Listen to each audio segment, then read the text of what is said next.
And a pleasant good day to all our listeners and viewers at home and abroad. Thanks for tuning in once again to the Government Information Service, the Information Command Center, here at the studios of GIS. We are live on Facebook as well as YouTube, and a special thank you to WVNT 93.5 for connecting with us as always. As usual, we bring you up to date with all the developments here in Saint Lucia pertaining to our COVID-19 response. As of Friday, 8th May 2020, the government of Saint Lucia reinstated liquor licenses in Saint Lucia for the sale of alcoholic beverages. This measure will allow for the sale of alcohol by only licensed businesses from the list of approved businesses that are currently permitted to operate under statutory instrument SI number 56 of 2020, namely supermarkets, mini-marts, small grocery shops, wholesalers, and gas stations. However, the resumption of sale of alcoholic beverages from approved licensed businesses outlets will be governed by strict protocols. These protocols are as follows. There shall be no loitering, assembling, socializing at the business premises where alcohol is sold and purchased. There shall be no consumption of alcohol at the place of purchase. All alcohol sales shall take place between the hours of 7 a.m. to 6 p.m.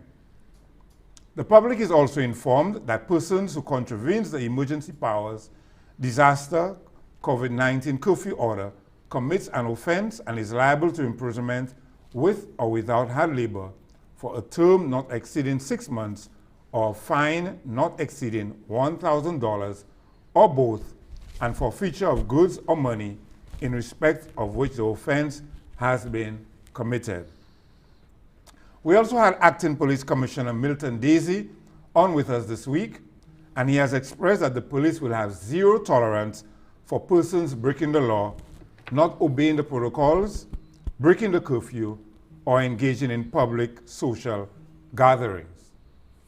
The public is also reminded that we are still under a state of emergency until May 31st, and that a 10-hour curfew remains in place between 7 p.m. and 5 a.m. Keep in mind that we are still in this battle against COVID-19, and it's only by adhering to the protocols we will be successful. So stay safe, because this too will save lives and will help us to defeat COVID-19. In other news,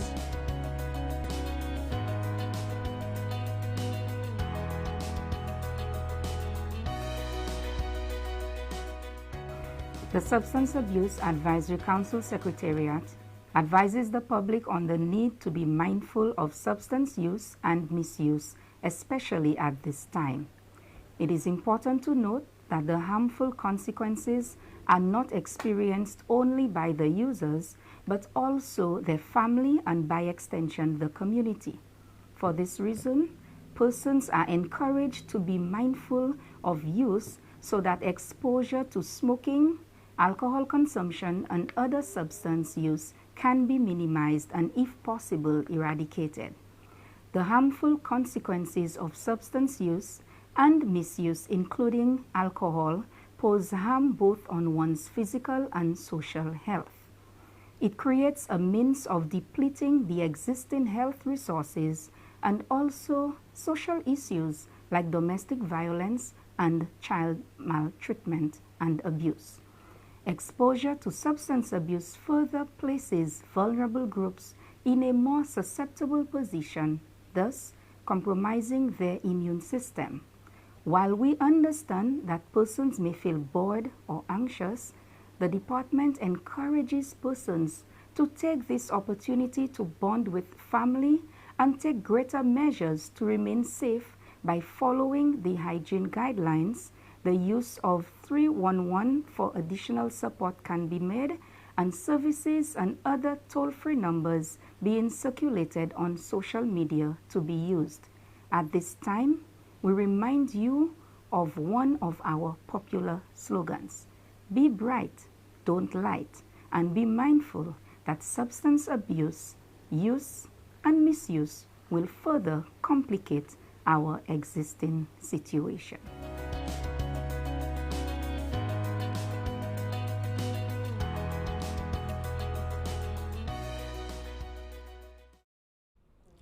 And that was a press statement there from the Bureau of Health Education, a press statement on substance abuse. Of course, with the uplifting of the ban on the sale of alcohols, persons are being reminded to drink responsibly and show some restraint, especially in light of the COVID-19 pandemic. We do not want persons to be weakening their immune system by over-consuming alcohol at this time. In other news, we saw the return of 219 nationals who have been repatriated to Saint Lucia Friday, May 8th.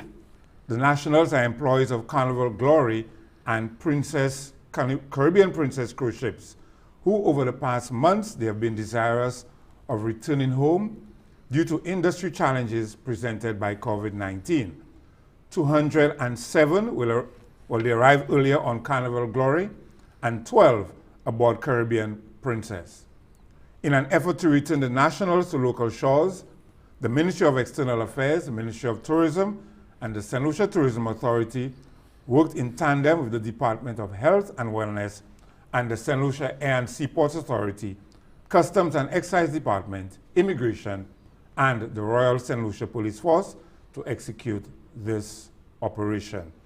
Of course, all the health and safety protocols outlined in the management of COVID-19 will be observed, and those persons will be taken immediately into quarantine for a period of 14 days. It was mandatory that the 219 returning nationals arriving would be wearing face masks, and that Port Health Authority spearheaded the operations. The nationals will be tested for COVID-19 during the quarantine period. This week, the government of Saint Lucia also instituted protocols for faith-based organizations that will allow them to operate. However, to do so, these organizations should make the required application to the department. The request to resume operations should include a cover letter addressed to the permanent secretary and must highlight the intended start date. All requests must be submitted at least 3 working days prior to the start date, and any faith-based organization found in violation of the protocols will forfeit the opportunity to continue its operation throughout the duration of the declared state of emergency.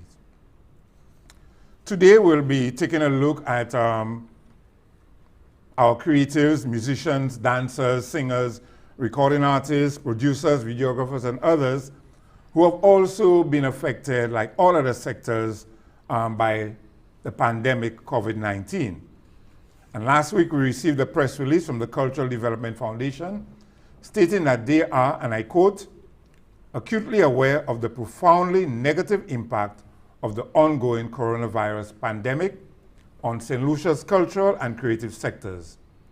This crisis has resulted in the disruption of the cultural calendar, the cancellation of public events nationally and overseas, and the shutdown of the tourism sector. The missive went on to read, the CDF recognizes that these developments have severely affected the livelihoods of creatives, especially those engaged in the tourism sector, and scheduled events such as Carnival, the Summer Arts Festival, La Rose, La Marguerite, and other large-scale privately produced entertainment events. It went on to state that in light of the current situation, the CDF has been working to formulate plans that will meet the needs of stakeholders in these unique times. Following this press statement, the CDF on their Facebook page issued a COVID-19 artist support registration form. And all artists are encouraged to visit the Cultural Development Foundation Facebook and website and register for this artist support system that will be put in place. We take a break now, and when we come back, we meet our guests. Do stay tuned. These are my new superheroes. That's why they're all wearing masks. doing everything they can to keep everyone in Saint Lucia safe. You don't think we know who you are, but we see you every single day. You are my friend's dad, my uncle, my father, my best friend's mom, my aunt, and the guy next door. You are the best of all of us, working together to save the world. Not all superheroes get to wear capes, but you might have noticed they're all wearing masks. So, be a hero and wear one too. Stay safe, your Digicel family.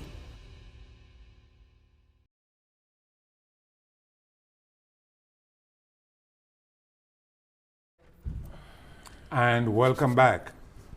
Here at the Command Center, we've been looking at the impact of COVID-19 on all sectors. No one has been spared. And in particular, today we take a look at the entertainment sector. And in studio with me, we have two very special guests, Mr. Ian Sanchez of ECCO, the Eastern Caribbean Copyright Organization, as well as Barry Hype, international DJ Barry Hype, someone I knew when he was High, but now he's gone on to bigger and larger things. So welcome to both of you, gentlemen. Thank you, sir.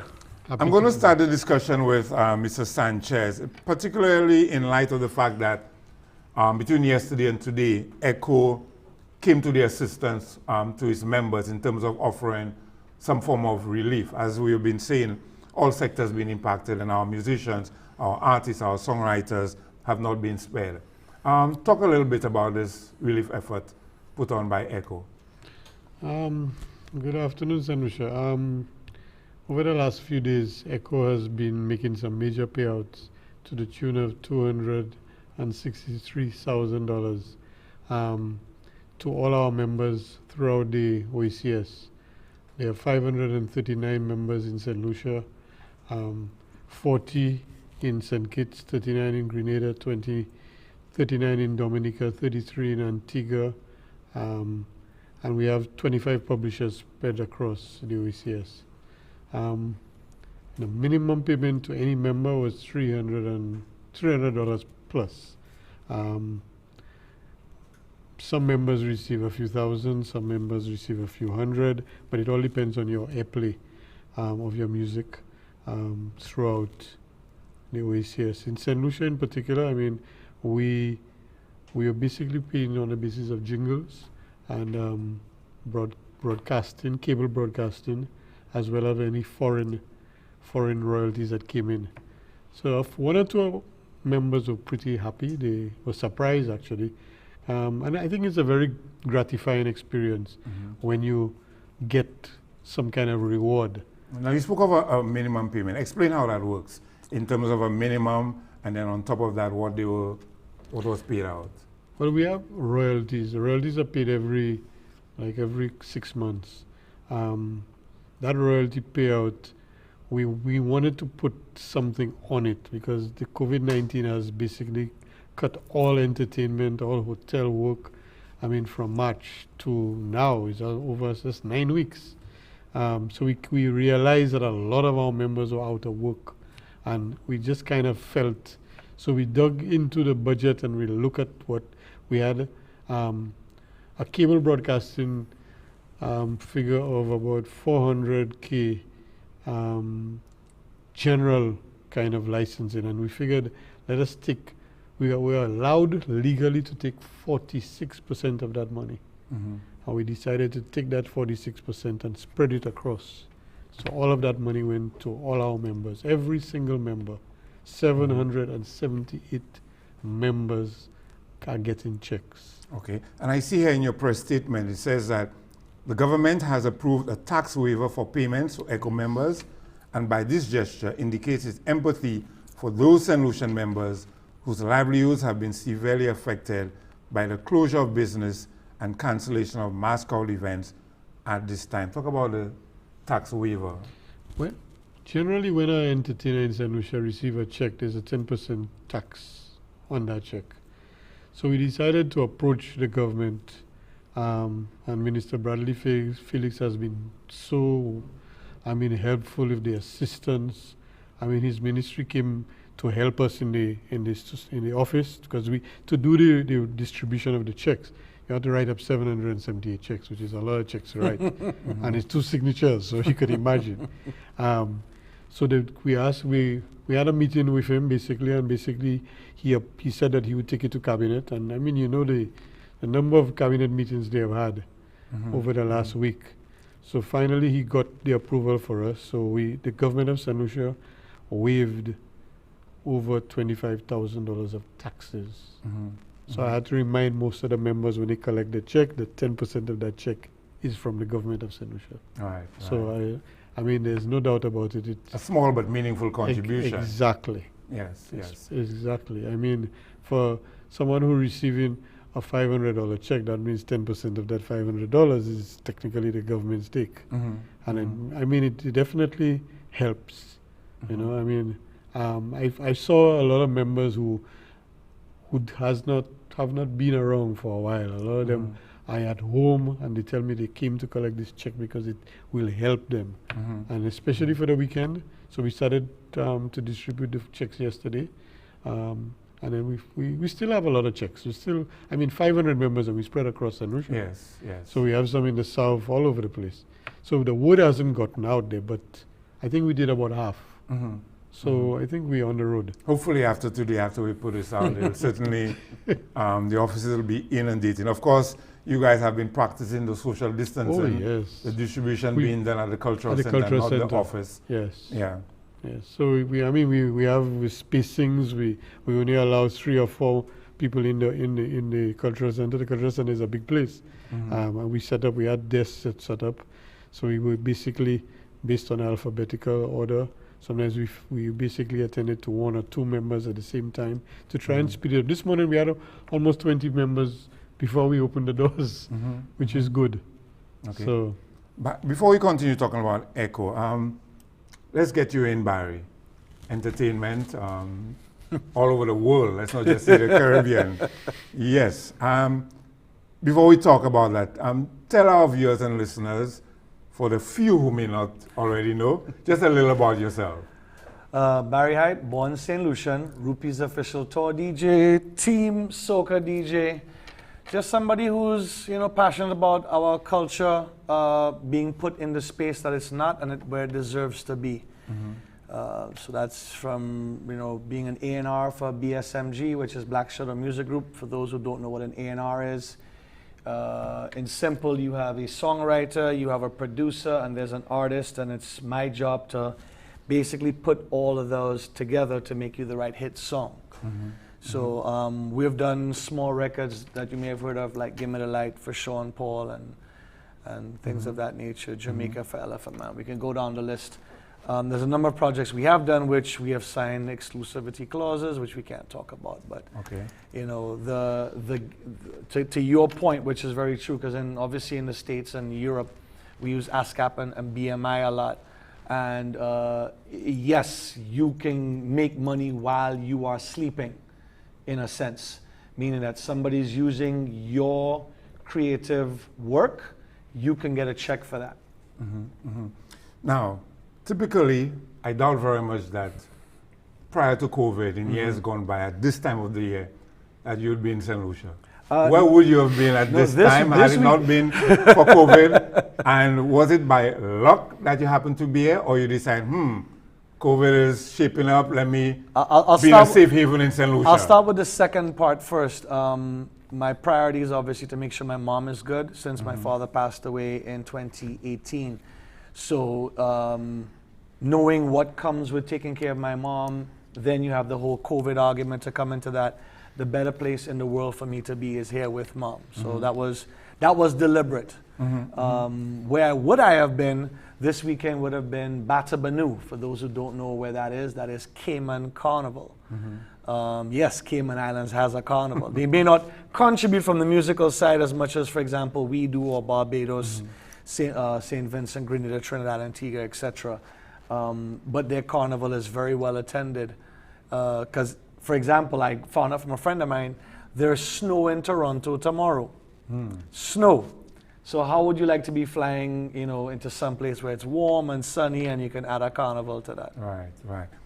What are you hearing from some of the artists you worked with, the entertainers, at this time during this lockdown? Tours are canceled, concerts are canceled, carnivals, fest, all of that, zero. What are you hearing? I'll focus on two sides. The one side, which you obviously said, is there's no events going on, no festivals, no gatherings or mass gatherings of people. So that's that side. But the other side is that I'm in constant communication with producers, songwriters, artists. Like, this is the time to hit the studio hard. Get your stuff together. If somebody told you that this would be over on November 1st this year, would you then be going to be recording a record on that date, or would you now be coming with content? And you're also seeing a lot of artists, entertainers maximizing the use of social media, Instagram in particular, to remain relevant. It's very important. Got to do so. You know, out of sight, out of mind. So it's very, very important. Some artists have kept their own virtual concert. Others have been part of, for example, there was one, I think it was over the weekend, the charitable event in Barbados. Yes. So some people are, there are different approaches to this. Another one was a team in Jamaica called Sun Nation, where they did a charity event on the Saturday, and for every person who came